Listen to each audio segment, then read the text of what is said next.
That works every time.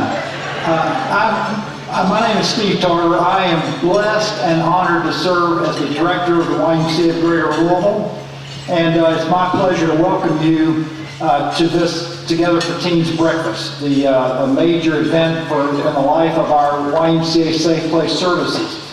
I'm also very proud to remind everyone that this is the 30th anniversary of the Safe Place Network. That's the yellow diamond signs, 20,000 of which are posted around Louisville and across the country. So congratulations to Safe Place for celebrating their 30th anniversary.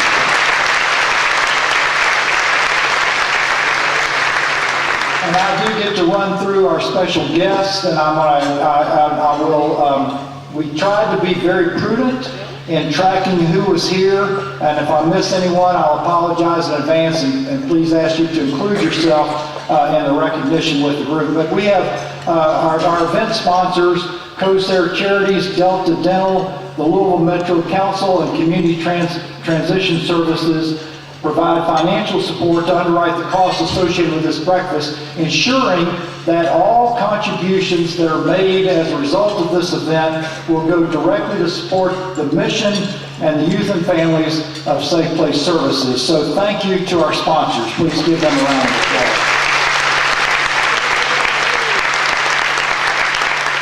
We have, the YMCA is a representative governance system made up of an association board and a branch boards that cover our entire service area. So they are very dedicated to the mission of the YMCA and Safe Place in particular. And if I could ask all YMCA branch or association board members to please stand up and be recognized.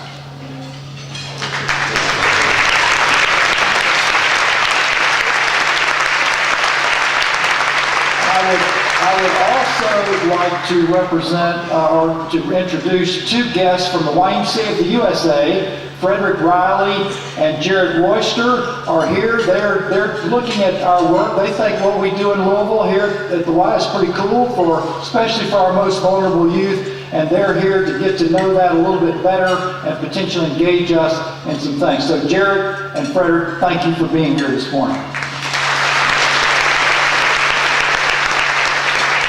And I'm not sure if we have anybody here from Representative John Yarmouth's office, but we were able 2 weeks ago in Washington, D.C. to participate from Kentucky in the YUSA awarding of Representative Yarmouth a Congressional Champions Award.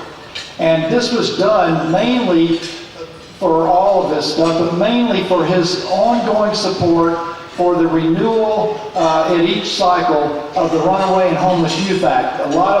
There's funding that comes to Louisville from that in several different ways, and they provide that. So we want to congratulate Representative Yarmouth and thank him for his support in supporting our most vulnerable youth. We also have a number of Louisville Metro community leaders here. We have, and I'm going to ask you to hold your applause as we do this in groups, but our new and no longer interim Superintendent of the Jefferson County Public Schools, Marty Polio, is here. JCPS board member, Stephanie, why don't you all stand up and I'll get through the whole list. JCPS board member Stephanie Horn, Assistant Superintendent Katie Zeitz, and there may be some other board members. I know that there's one at least past board member, Carol, who's here as well. Carol, if you'd stand up as well. And I apologize, any others that are school board or senior leaders,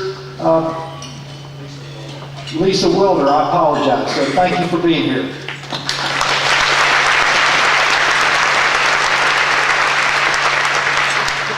And I understand that there are several members of Mayor Greg Fisher's senior leadership staff. So I understand, I haven't seen her yet, that Ellen Hessen is here, Chief of Staff. Thank you, Ellen. And Vincent James, I did see. The Chief of our Police Department, Steve Conrad, is here. And Director of Safe and Healthy Neighborhoods, Rashad Abdur Rahman, is here. And Director of Youth Detention Services, Ursula Mullins, and any other staff, senior staff of the Mayor's office. Thank you all for supporting this.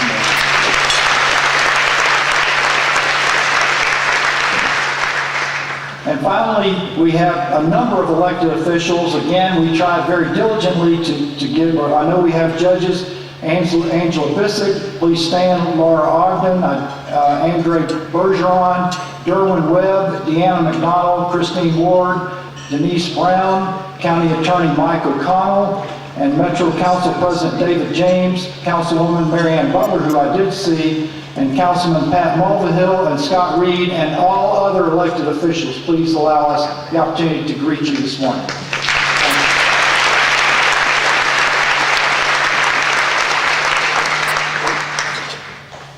So this morning's breakfast is about a blanket. You may not have thought of it that way, but the blanket of security for the most vulnerable youth in our community provided for, and the shelter house has actually been in operation for almost 40 years in that regard. But the blanket of security is a place where all a child needs to have is a need for a safe place. And they have about 350 doorways at every fire station, TART bus. Barry Barkley was here this morning. And that's all they need.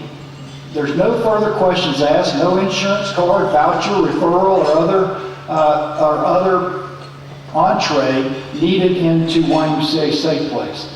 I inherited that when I moved here 17 and a half years ago, and I'm proud to watch what goes on there, and I'm a volunteer. I picked up young people to go to Safe Place regularly, and I realize and I recognize the partnership that goes with all of our community volunteers, and I'm grateful for each one of you being here this morning. And again, I cannot overstate the honor that it is for us to have you here today, and for your support. So I get to introduce the next speaker. This is the coolest thing ever. Please join me in welcoming Jacoby Trotter to the stage, who will provide this morning's invocation and some reflections about being involved at Safe Place. Jacoby is an 8th grader at Olmsted North Academy and is currently a participant in the Opportunity Program, which is an extension of Safe Place services that goes into the schools. So Jacoby, I hope you're close by. Oh, there he is.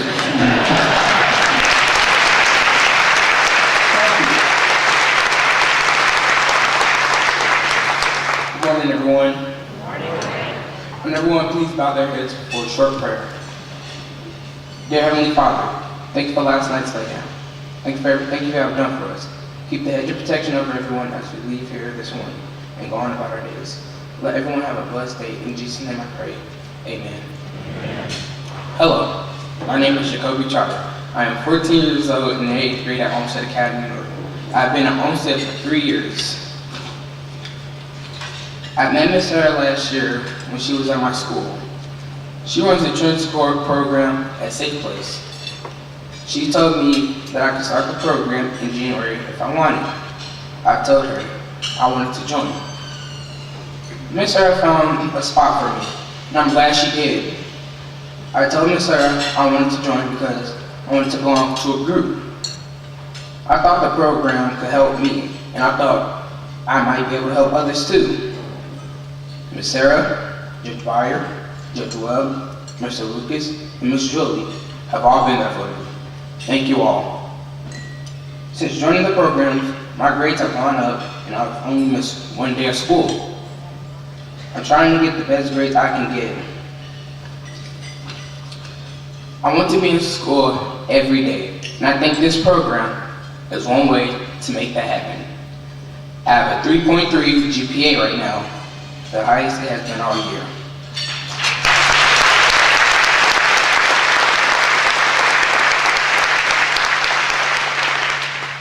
And I just found out I will be going to public traditional high school next year.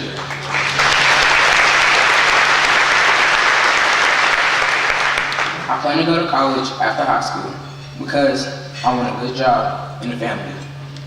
Thank you for letting me share a little about myself. All right. Now, Mr. Matt and Ms. Sarah have asked me to introduce our new superintendent. I thought, sure, I can do that. So ladies and gentlemen, please help me welcome our new school leader, Dr. Marty Polio, to this year's T4T Breakfast. Thank you.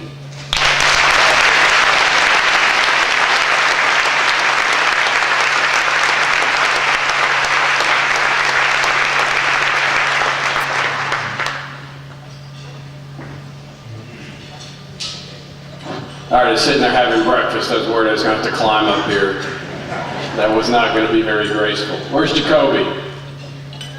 Let's give a round of applause for Jacoby. Great job.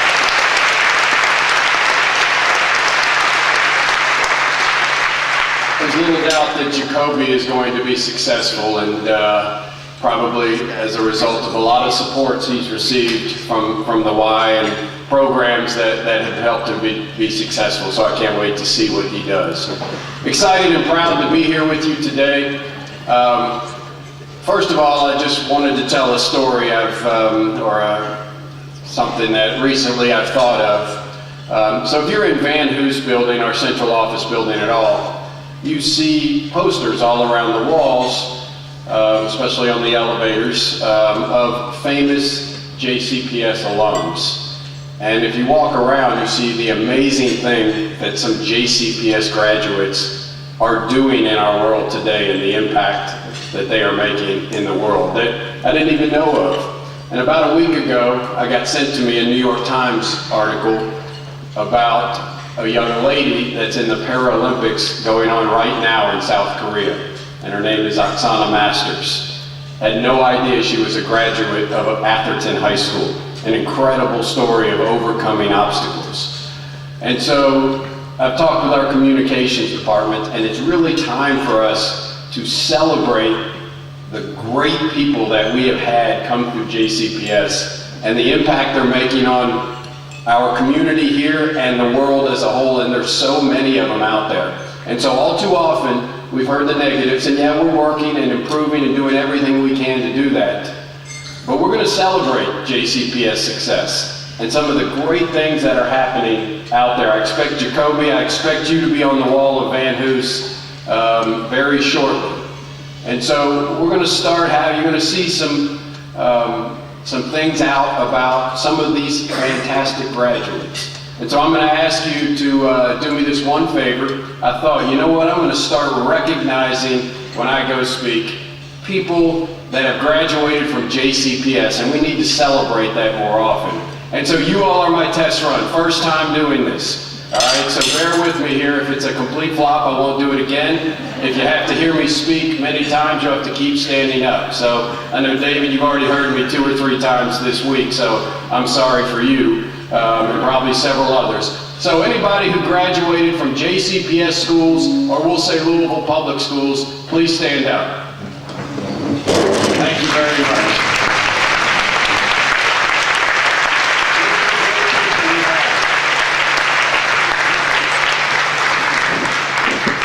We have great graduates of JCPS, and we're going to keep celebrating that work because I think that needs to be publicized more.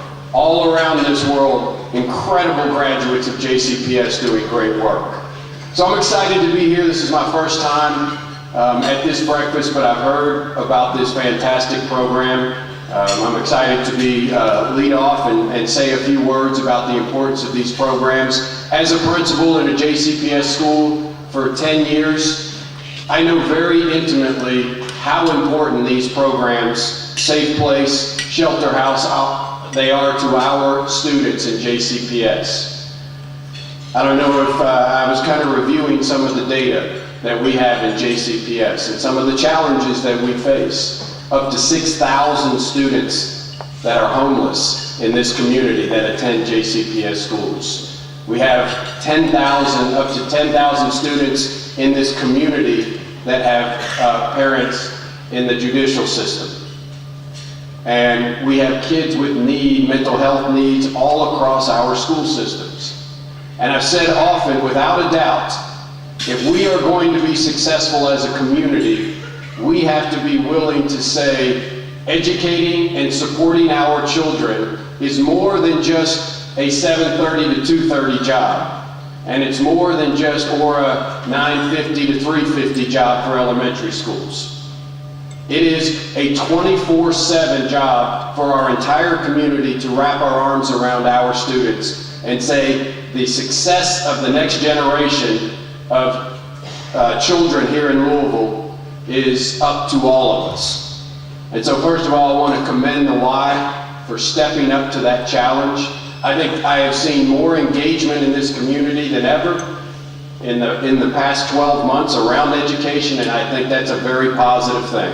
The more engagement we have in education, the better. And we have to be committed to wrapping our arms around our children and saying, yes, standards and learning and literacy and numeracy and all of these things that we teach in schools are so important, but as a community, we are going to wrap our arms around our students and make sure that they have the supports that they need to be successful. And I saw so often in schools, students that needed safe place. They needed a place to go when they were in crisis or danger. They needed shelter house. And we have 2 to 3 referrals a week in our schools where students go to shelter house where a counselor believes the student is in imminent danger. And safe place, 24 hours a day, 7 days a week, where a student can walk in and know that they have a safe place to go. And so first of all, I want to thank Steve and the Y for their great support. There's so many programs with the Y that touch our kids and make sure they're successful. From after school programs to summer programs to kids that need support in safe place and shelter house and many other programs.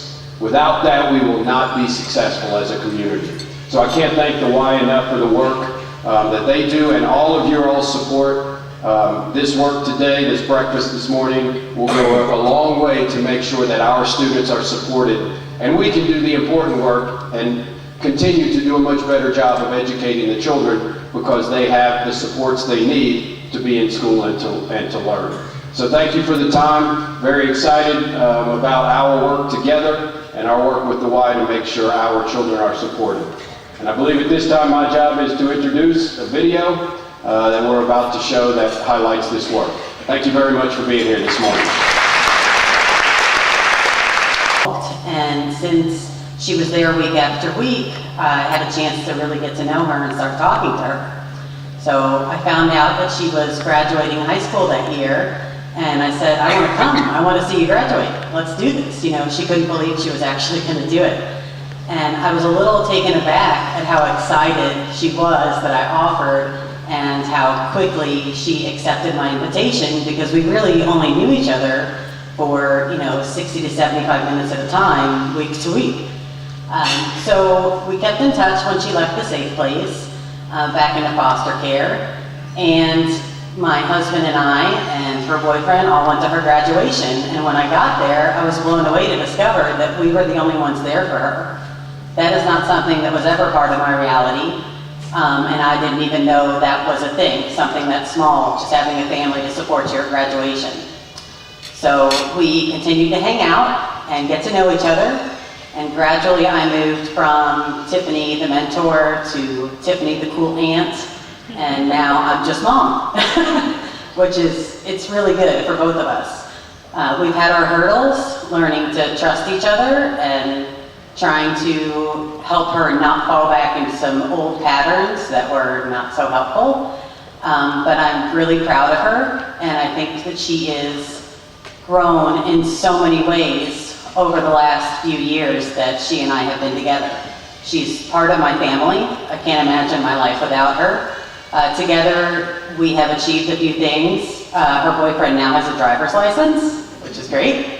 She has a driver's permit, which is even better. They have a car. They have she has secured an apartment. And she is working on figuring out what she wants to do with her life and different career opportunities that she can pursue. So I'm really very, very proud of her. And I'm very honored to introduce her in this moment. She is my daughter, she is my friend, and she is my inspiration. So please clap for my daughter, Shelby Gardner.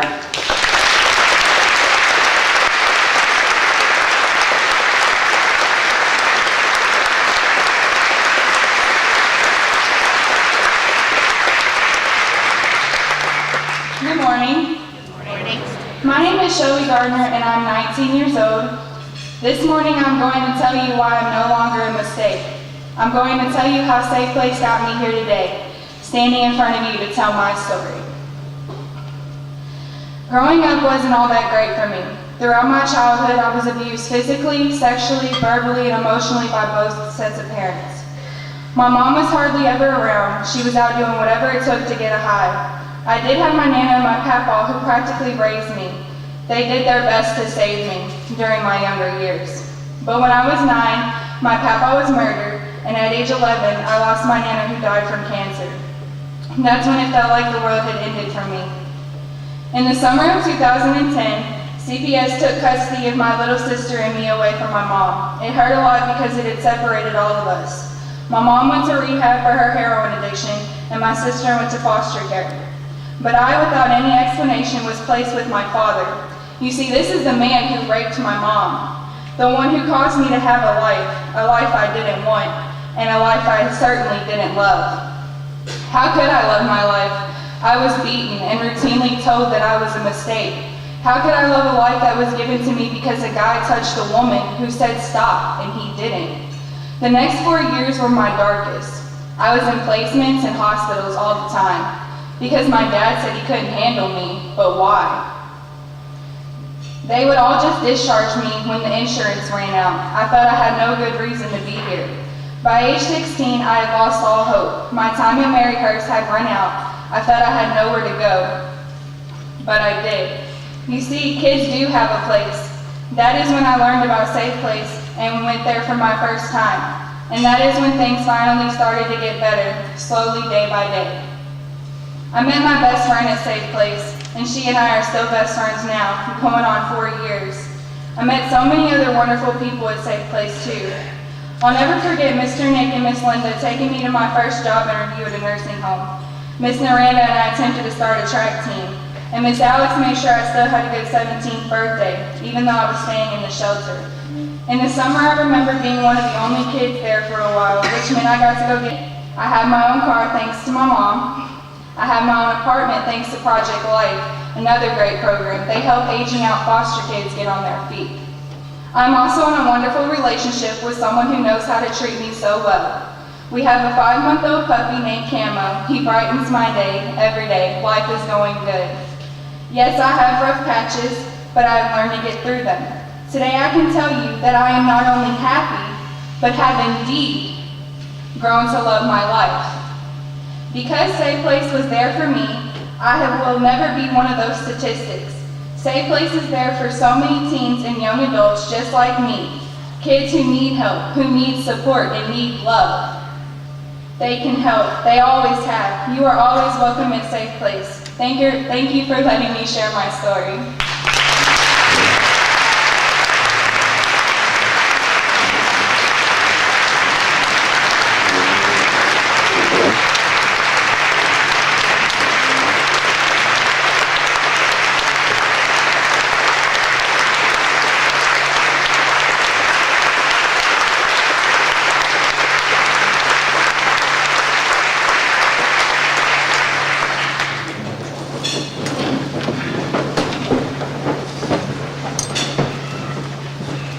My name is James Hunt. I'm the director of the Y9 Mentoring Program.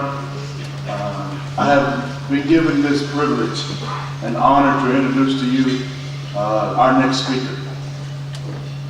He's an awesome young man who became a leader in the Y9 program. He volunteers many hours and has become a voice for Y9.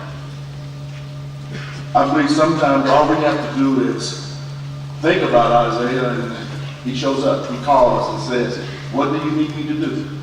And it's just unbelievable the things that he's done in support of Y9. But before I introduce Isaiah to you officially, I can't have this platform without and know that I have 30 youth that have signed up to go on a retreat. And I don't have enough mentors. So I'm putting this on all of your hearts, okay? So you have to suffer like I do. All right, so if you've ever thought about it, if something went, when I said mentor, something came to mind, come, let us work with you. I'd like for all the people that have mentored in the Wide Out program and volunteered in the program to just stand, to just see the people that had support us.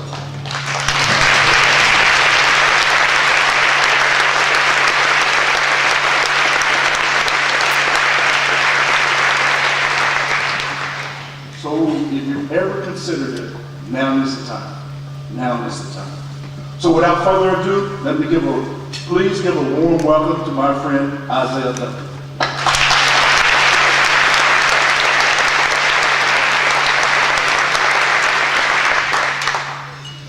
Good morning. My name is Isaiah Duncan. I am a child of a single mother.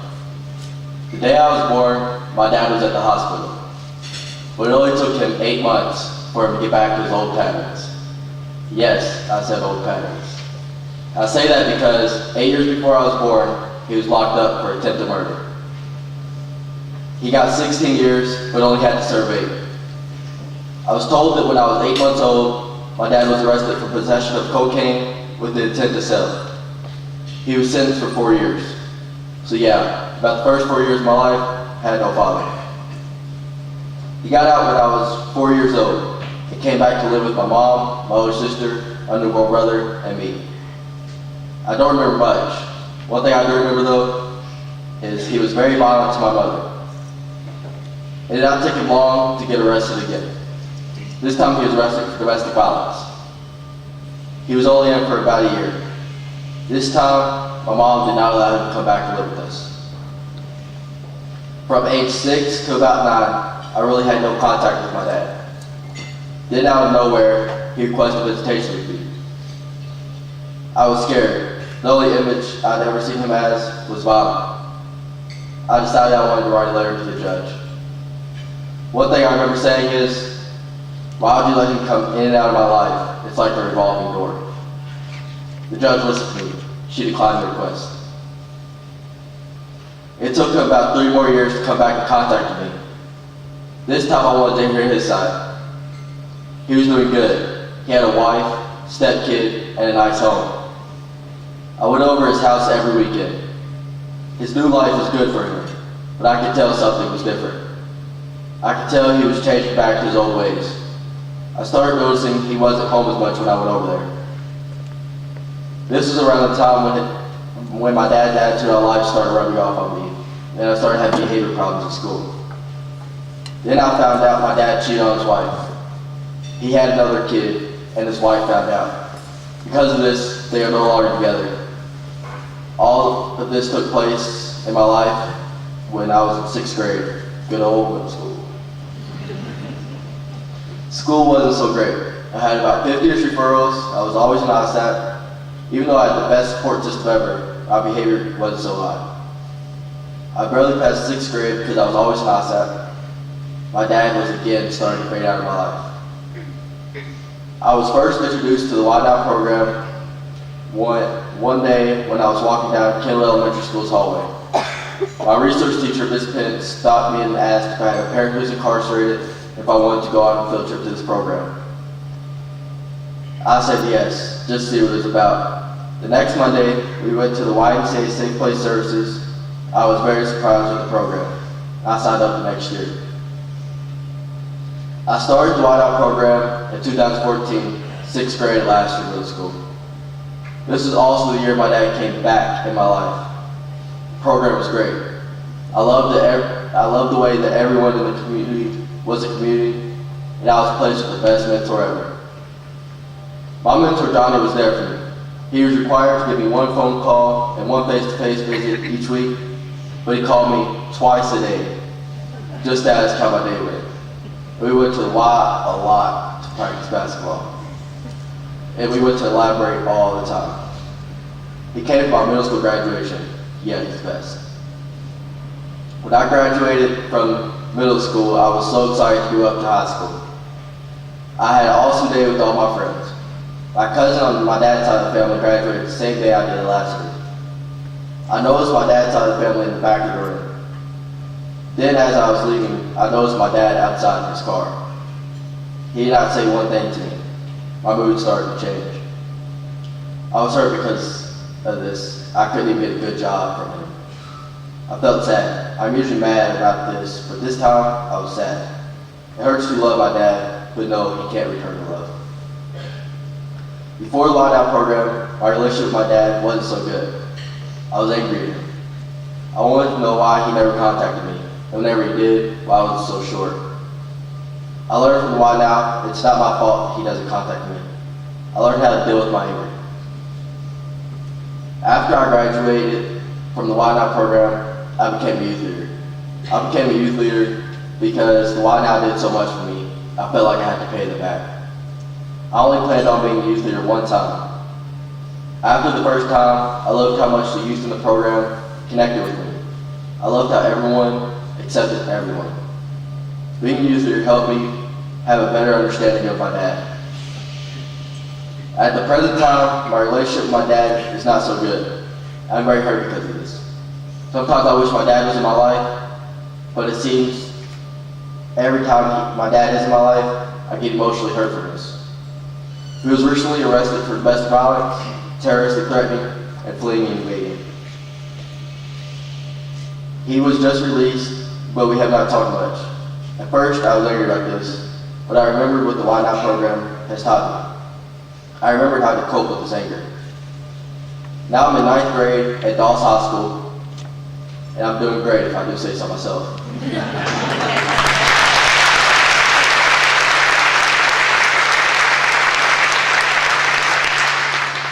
I have straight A's, 0 referrals, and no suspensions.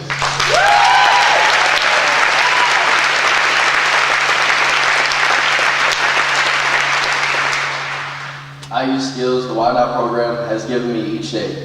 When someone makes me angry, I know how to deal with it. When I get a big assessment, I know how to cope with the stress. After high school, I definitely want to attend college. What for? I don't know yet. I love sports and medicine, so yeah, there's a sports medicine degree. I also like to work with youth, so there's social work. 10 years from now, I see myself close to graduating college. When I graduate college, I want to come back to my wonderful family, and I want to be a mentor in the Y Now program.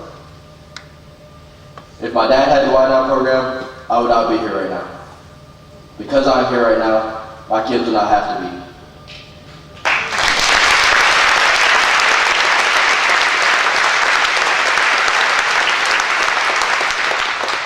be. Even though this is the best experience of my life, I do not wish for my kids to have to go through the hurt I did to get here. Thank you, Y Now. Please consider donating to the YMCA Safe Place Services to help more youth like me. Thank you all for listening.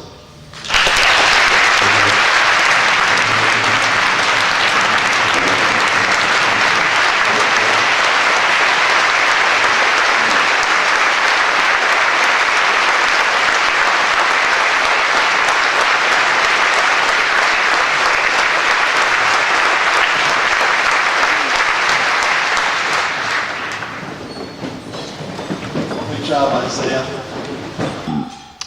And that brought me to another time with Ramon where we were walking through Seneca Park, just having another conversation, a simple conversation, and we began to speak about his family and his relationship with his father. And Ramon's tone changed when we began to speak about that. I'd never seen anger like that with Ramon, and he started sharing some feelings about his father being in and out of his life. But one thing that he shared with me that I'll never forget is when he told me how as an 8-year-old kid, he would witness his father beating his mother. And he felt very helpless about that. Here's an 8-year-old kid that wants to help his mom, but he can't do it. He's helpless in the situation. And it made him really mad. And I can't express in words how that conversation changed me, because I tried to put myself in that situation, and to think about that, all I could do was get angry, and it really helped me understand where his anger was coming from. But that was real life for Ramon, and as I mentioned earlier, I'd never seen him angry, and it's a testament to his resilience and his drive to be a better human being. He didn't choose or want to be angry, but he realized it was a problem, and he worked every day to manage that situation. And the kid has the drive to succeed. I saw it when he joined the wrestling team. He put the work in, he made the varsity team. I saw it when he made a goal to get good grades, and he made the honor roll. He's now in the process of going to college, but he needed to figure out a way to pay for it, and he's decided to go the way of the Army to get through with the GI Bill. So Ramon amazes me each and every day, and I hope that all of you all have found inspiration in the kids' stories today. So now's the time. It's my pleasure to invite you to join me in making a gift that will empower these amazing youth. What they need most from you is your financial support to Safe Place so that we can continue to provide life-changing services. So before we get started, I have a special announcement to make, and this is very important, and I think we've mentioned it earlier today. Through the generosity of our supporters, we have a $100,000 challenge gift on the table. So it's $100,000 that will match your gifts, or $500 or more. So I want you to think about that your gift is going to go a longer way today than it normally would. So we want to thank our supporters, Corsair Charities, Community Transitional Services, and donors who have asked to remain anonymous. This is a one-to-one match for donations of over $500 today. So let's show these youths how we appreciate and value them by meeting and exceeding this challenge, if you would. Now I'd like to ask the table host to please pass out the pledge forms, envelopes, and pens. I ask each of you to consider becoming a member of our multi-year group, the Together for Teens Society. Please take a look at the first box on the pledge card and consider the impact that your investment will make today.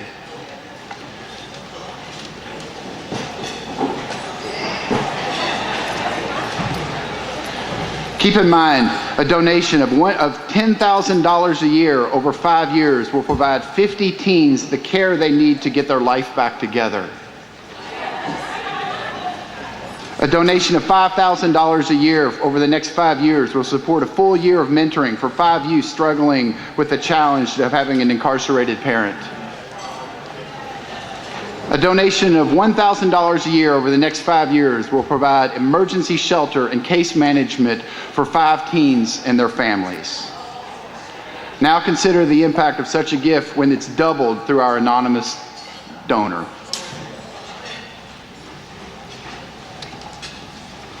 So many of you are already donors to Safe Place, and we certainly appreciate that, and many of you are already members of the Together for Teens Society.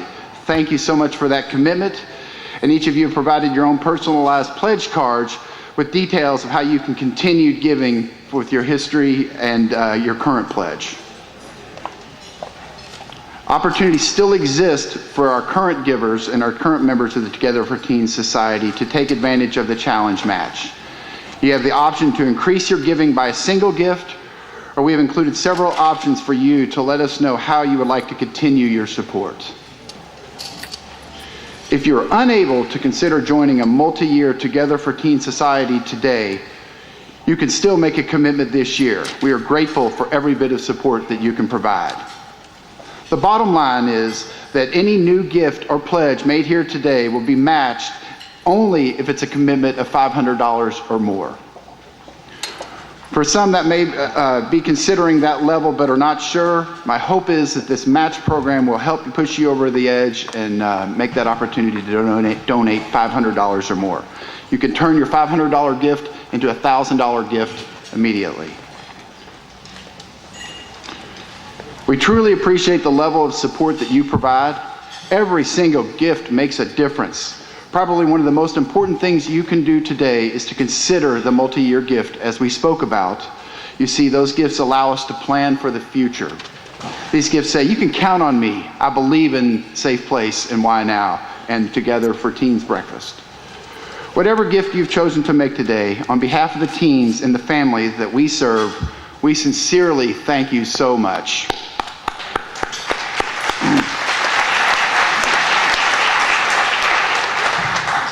So hopefully you've had time to fill out your cards. I'll give you guys a couple of more minutes to fill out the cards. If you have any questions, please ask your table host. They'll be happy to answer any questions that you may have.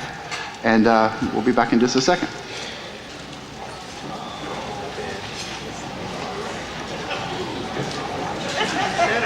Hey,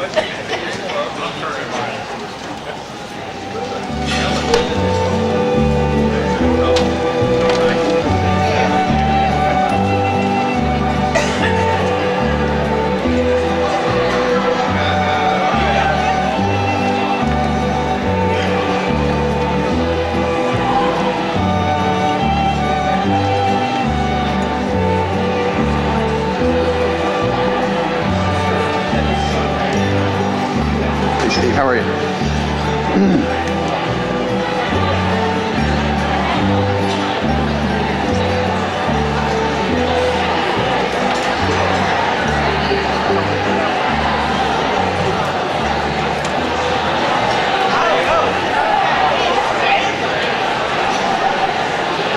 Ladies and gentlemen, it's now my pleasure to introduce the President and CEO of YMCA of Greater Louisville, Mr. Steve Tarver.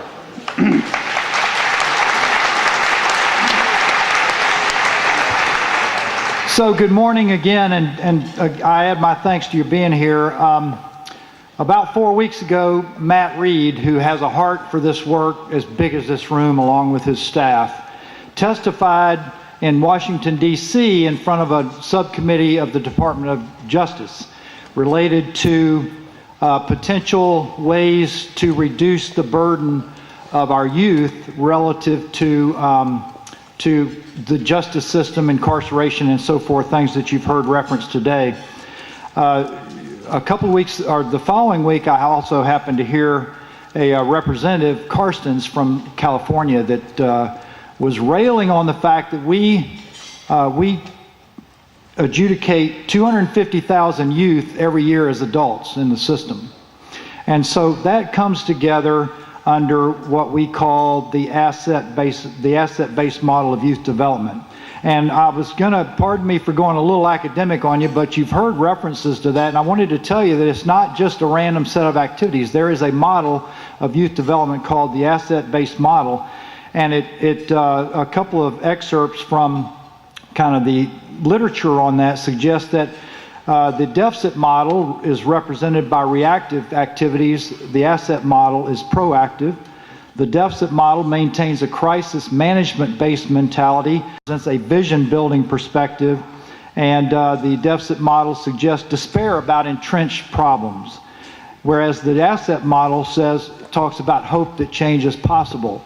And I hope when I speak on the side of the ledger that represents the asset model, that you would recall some of the comments that were made this morning by the young people talking about a place to be heard, as John said, or a place where I could be myself, as McCory said, or as Erica said, a place where it was, she said it was okay.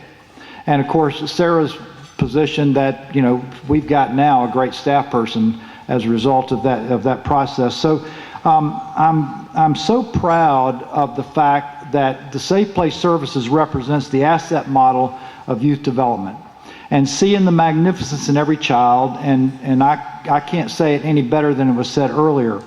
So the other thing that I would suggest to you is many of you know that that we embrace, some of our key partners embrace the community. And I think the importance of that testimony that Matt did in Washington, D.C. was not necessarily what he said, but the fact that the government was reaching out to organizations like the YMCA and Safe Place Services to seek community-based solutions to some of these issues, moving them upstream and moving them more into an asset-based model. And of course, you've heard many times our good friend Donna Hargens, our school superintendent, talk about that, we're not going to have an educated community without the community being involved in that. And there are many partners, including the YMCA, that seek to contribute to that as well. And our good friend Chief Steve Conrad, who's here, and thank you, Chief, for being with us this morning.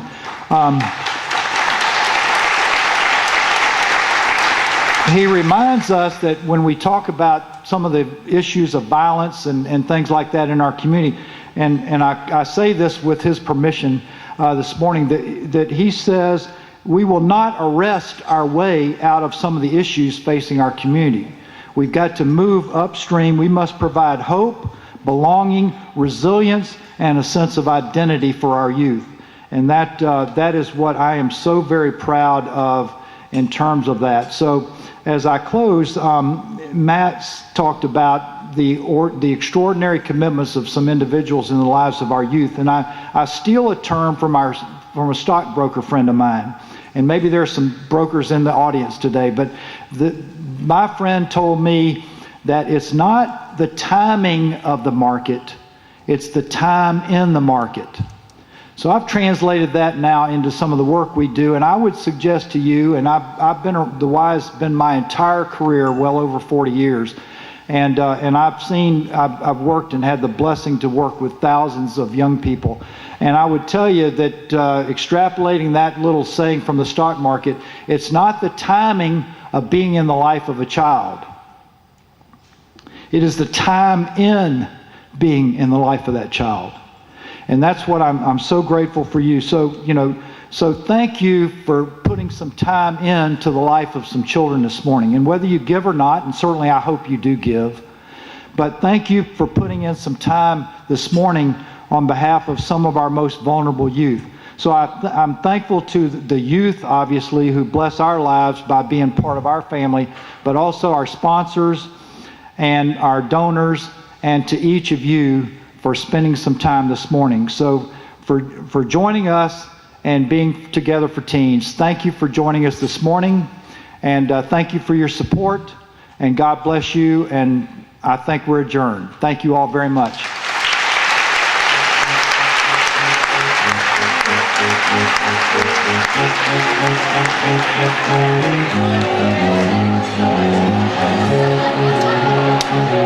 Thank you.